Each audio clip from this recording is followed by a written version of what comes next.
पाणीपाग विभागर पूर्वानुमान मुताबक आगामी संभाव्य बात्या ପାଇଁ संपूर्ण प्रस्तुत हो रही अग्निशम और जरूरीकालीन सेवा ओडिशा रे भूस्खलन बा लैंडस्लाइड हेबा गोटे बड़ चैलेंज सृष्टि करिपारे। बात्या ठारू प्रबल वर्षा अधिक समस्या आनीपारे। कलिंगा घाटी मालकानगिरी केतेक स्थान थुआमूल रामपुर एभली लैंडस्लाइड बा माटी अतड़ा खसुवा देखा जाए। सेतिपई संपूर्ण प्रस्तुत रही टीम पानी उद्धार पर व्यापक डंगार भी व्यवस्था होईछि। बुड़ी जाउथिबा लोकंकु उद्धार पर अभिज्ञ फायर अफिसर को दायित्व दि जाइछि। पर्यटकों पर संपूर्ण व्यवस्था पुरी रे 100 लाइफ गार्ड अच्छा सेपरी गोपालपुर में लाइफ गार्ड अच्छा गजपति मालकानगिरी ब्रह्मपुर कोरापुटर 130 टीम जाइछि। बात्यार मुकाबला पर संपूर्ण प्रस्तुत अच्छी टीम फायर फाइटिंग पर अत्याधुनिक ज्ञानकौशल व्यवहार करा जाइछि बोली सूचना दैछन्ति अग्निशम एवं जरूरीकालीन सेवा डीजीपी सुधांशु षडंगी।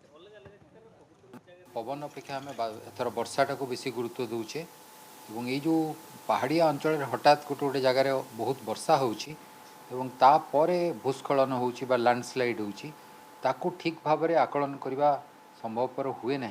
तेणु या आम एथर बेसी गुरुत्व दौचु विशेषकर गजपति जिला रायगड़ा जिलार किसी अंचल कोरापुटर किसी अंचल मालकानगिरी किसी अंचल या आमर दृष्टि रही आम आशा करवा जदि ये समस्याटी को आम मुकाबला कर अन्य जो समस्या गुड़िक अच्छी संभवतः ताको आम अधिका सहजरे सम्मुखीन हो पार।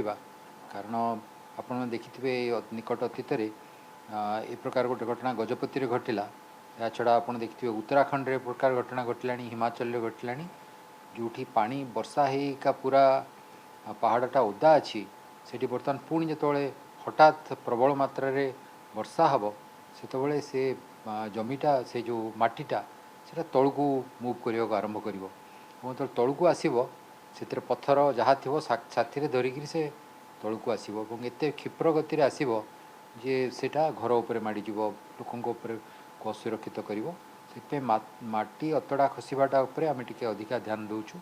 आम आशा करुचु जे प्रकार कौन समस्या न होवा उचित किंतु आम प्रस्तुत अच्छु।